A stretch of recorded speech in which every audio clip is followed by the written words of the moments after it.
Series என்ன start பண்ண போறோம்னா school baby sitter season 1 episode 1.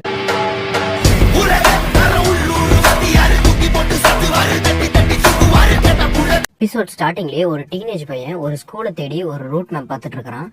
அந்த ஸ்கூலுக்கு இப்படித்தான் போகணுமா அப்படின்னு சொல்லிட்டு ரூட் மேப் பார்த்துட்டு இருக்கிறான். திடீர்னு அவன் தம்பி வந்து நடந்து போறது வந்து அப்படி ஸ்டாப் ஆயிட்டான். கொட்டாரோ உன்னால நடக்க முடியுமா, நடக்க முடியாத, என்ன பண்ற அப்படின்னு கேட்கறதுக்கு அவன் எதுவுமே சொல்லாம நின்றுட்டே இருக்கிறான். கியூட்டா அப்படி நின்றுட்டு இருக்கிறான். இவன் சொல்றது எதுவுமே புரியல அப்படின்னு சொல்லிட்டு தூக்கி எடுப்புல வச்சுக்கிட்டாரு. சோ சரிவா நம்ம போய் சேர்வேனை பார்க்கலாம் அப்படின்னு சொல்லிட்டு அண்ணனும் தம்பி கிளம்பிட்டாங்க. சோ அண்ணன் பேரு வந்து கஷிமா ரியூச்சி, தம்பி பேரு கொட்டாரோ. எனக்கு தெரிஞ்சு மேடம் ரொம்ப நல்லவங்களா இருப்பாங்கன்னு நினைக்கிறேன். ஏன்னா அந்த ஆக்சிடென்ட்க்கு அப்புறம் மொனோரிமா அப்படின்னு சொல்லிட்டு ஒரு அகாடமியில இவங்க வந்து சேர்மன் வந்திருக்காங்க. அவங்க வந்து இவங்களை கார்டியனா ஏத்துக்கிறாங்க. சோ இவரு பாத்தீங்கன்னா கதவை தட்டி உள்ள போறாரு. நீ வரத்துக்காக தான் காத்துட்டு இருந்த, ஏன்டா இவ்வளவு நேரம் பண்ண அப்படிங்கிறாங்க. ஏன்னா மன்னிச்சிருங்க நான் வேணும்னே பண்ணல அப்படின்னுங்கிறாங்க.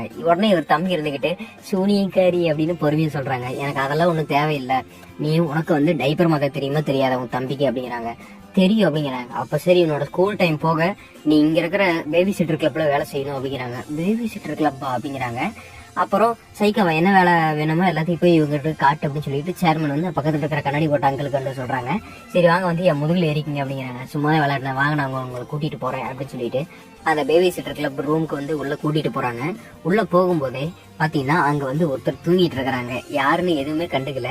ஏன் இவனை வாலண்டியரா தூக்கி பேபி சிட்டர் கிளப்ல போட்டாங்கன்னா, ஏன்னா பேபி சிட்டர் கிளப்னாலே குழந்தைங்களுக்கு ஆய் வலிக்கணும், அப்புறம் யூரின் எல்லாம் அள்ளி போடணும். ஸோ அந்த மாதிரி இருக்கிறதுனால பேபி சிட்டர் கிளப்ல யாருமே வந்து சேரல. ஸோ அதனாலதான் இன்னும் நாங்கள் இதில் சேர்த்து இருக்கிறோம் அப்படின்னு சொல்லிட்டு வாலண்டியரை பிடிச்சி போட்டாங்க. அப்ப சரி நீ போய் குழந்தைங்களை பார்த்துக்கோ, நான் கிளம்புறேன் அப்படின்னு சொல்லிட்டு அந்த சைகா வந்து கிளம்பிடுறாங்க. ஏன்னா மனுஷருங்க நான் இங்கிருந்து ஒரு நல்ல வேலையை நான் எப்படி செய்யணும்னு மட்டும் பாருங்க அப்படின்னு சொல்லும் போது இவருக்கு வந்து கண் கலங்கிடுவாரு. சரி அப்ப நீ சொன்னது கேட்டு எனக்கு ரொம்ப கண் கலங்கிடுச்சு, சரி நீ போய் இன்ட்ரடியூஸ் பண்ணிக்கோ அப்படின்னு சொல்லிட்டு இவங்க வந்து விட்டுட்டு போயிடுறாங்க.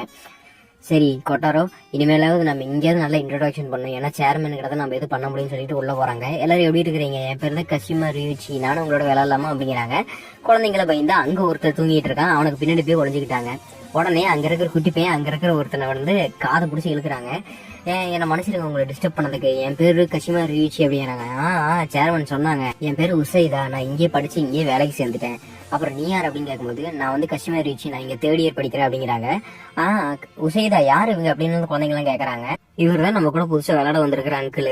சோ இவர்கிட்ட எல்லாருமே இன்ட்ரடியூஸ் பண்ணுங்க அப்படின்னு சொல்லும் போதே குழந்தைங்க எல்லாருமே ஒவ்வொருத்தரா வந்து அழகா இன்ட்ரடியூஸ் பண்ணிட்டு இருக்காங்க. சோ ஒருத்தர் பேரு காமிதானி தக்கா, இன்னொருத்தர் பேரு கிரின்சானு, இன்னொருத்தர் பேரு கசுமா, இன்னொருத்தர் பேரு டக்குமா. சோ ஒவ்வொருத்தரும் இன்ட்ரடியூஸ் பண்ணிட்டு இருக்காங்க. என் பேர் கஜியா, அப்புறம் இதெல்லாம் என் தம்பி கொட்டாரோ அப்படிங்கிறாங்க. ஏய் நீ தானே இங்க இருக்கிற மான்ஸ்டரு, நான் உனக்கு அடிக்காம விட மாட்டேன் அப்படின்னு சொல்லிட்டு அந்த டக்கா வந்து அடிக்க வரான். என் தம்பி எது பண்ணாதீங்க, நானும் உங்களோட சேர்ந்து விளையாட விட்டேன், நானும் நல்லா மிருக மாதிரி பண்ணுவேன் அப்படின்னு சொல்லிட்டு அவன் மிருக மாதிரி பண்ண குழந்தைங்க எல்லாம் போட்டு அடிச்சிட்டு இருக்காங்க. இவங்க அண்ணன் அடிக்கிறத பார்த்துட்டு தம்பிக்கு கோவம் வந்துடுது. கொட்டாரோ நீ உள்ளெல்லாம் வராத வந்தீங்கன்னா உனக்கு அடிபட்டுரும்னு சொல்லிட்டு அண்ணன் போய் ஒரு புக்கை படிக்க சொல்றான். தம்பி போய் சைலண்டா ஒரு புக்கை உட்காந்து பாத்துட்டு இருக்கிறான். உடனே உசைதாவும் கொட்டாரோ கிட்ட போய் உங்க அண்ணன் ரொம்ப அடி வாங்குறான்றத பார்த்தா கவலையா இருக்குதா, சரி இரு நான் போய் உங்க அண்ணன் கிட்ட சொல்றேன் அப்படின்னு சொல்லிட்டு உசைதா வந்து சொல்றாப்புல. நான் போய் காப்பாத்துறேன் அப்படின்னு கேட்கும்போது இல்ல எனக்கெல்லாம் எதுவும் வேண்டாம் அப்படின்னு சொல்லிட்டு இவரு எது காப்பாத்த வேணாம் அப்படின்ட்டாங்க. சரி நல்லா பையனை உட்காரு, ஏய் பேச்சி உன் தம்பி பேர் எவ்வளவு சைலண்டா வந்துட்டு இருக்கான், நீ போய் அவனே கொஞ்சம் கவனி அப்படிங்கிறாங்க. அதெல்லாம் இருக்கட்டும், முதல்ல இந்த பொண்ணை பாத்துக்கோ அப்படிங்கிறாங்க. சோ இந்த குட்டி பொண்ணோட பேரு மிடோரி. நீ எங்க உசைதா போற அப்படின்னு ரியூச்சி கேட்கும்போது நான் எனக்கு ஷிஃப்ட் முடிஞ்சிருச்சு, ஏன்னா இவங்க சம்பளமே சரியா தரதில்ல, இவங்களுக்கு எக்ஸ்ட்ரா ஷிஃப்ட் இருந்து நான் என்ன பண்ண போறேன் அப்படின்னு சொல்லிட்டு இவர் வந்து கிளம்புறாங்க. இவன் இருந்து சொல்லி இருந்தா இருந்திருக்கலாம், இவன் வந்து இருக்கவே சொல்லியே சரி நம்ம கிளம்பலாம் அப்படின்னு சொல்லிட்டு குழந்தைங்களோட எல்லாமே விளையாண்டுட்டு இருக்கிறாங்க. அங்க கிரீன்சன் பாத்தீங்கன்னா என் கூட சாப்பாடு வரீங்களா, நான் உங்களுக்காக சாப்பாடு சமைச்சு வச்சிருக்கிறேன் அப்படின்னு சொல்லிட்டு கூப்பிடும் போது அங்க வந்து கஜமாவோ டக்குமாவோ அங்க இருக்கிற சாப்பாடு எல்லாமே கலைச்சு விட்டுறாங்க. எந்திரி அழுகாத, இதுக்கெல்லாமே அழுக கூடாது அப்படின்னு சொல்லிட்டு அவங்க அண்ணன் தேதியதுக்கு அப்புறம் நான் எவ்வளவு கஷ்டப்பட்டு சமைச்சு தெரியுமா அப்படின்னு கிரீன்சன் அழுகுறாங்க. எனக்கு என்ன சமைச்சு தரையா கிரி அப்படின்னு சொல்லும் போது சரி அப்படிங்கிறாங்க. எல்லாமே பொம்மை தான். குழந்தைங்களோட செம அரட்டடிச்சிட்டு இருக்காங்க. கொட்டாரோ புக்கையே பார்த்துட்டு இருக்காங்க. என் தம்பி எவ்வளவு நல்ல பையனா இருக்கிறான் அப்படின்னு சொல்லிட்டு. சோ நைட் ஆயிடுச்சு. அவங்களோட பேரண்ட்ஸ் எல்லாருமே வந்து கூட்டிட்டு போக வந்துட்டாங்க. ஆனா நீ யார் அப்படிங்கும் போது அம்மா இவர் தான் ரியோ அண்ணன், நான் இங்க எல்லாரையும் புதுசா பாத்து வந்திருக்காங்க அப்படின்னு சொல்லும் போதே ஒவ்வொருத்தரோட பேரண்ட்டும் அப்படியே இன்ட்ரடியூஸ் பண்ணிட்டு இருக்காங்க.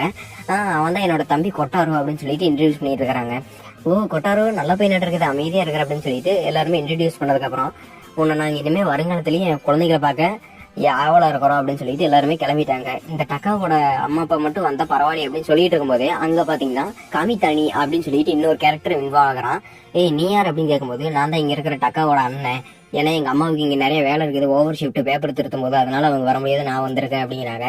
டக்கா வாடா போல அப்படிங்கும்போது இவர் வந்து வரல. அந்த குழந்தை தலையிலேயே ஒரு கொட்டு வச்சுட்டு, பரவாயில்ல நீ அவனை அடிக்கல தேவையில்லை அப்படின்னு தலையில கொட்டு வைக்கிறாங்க.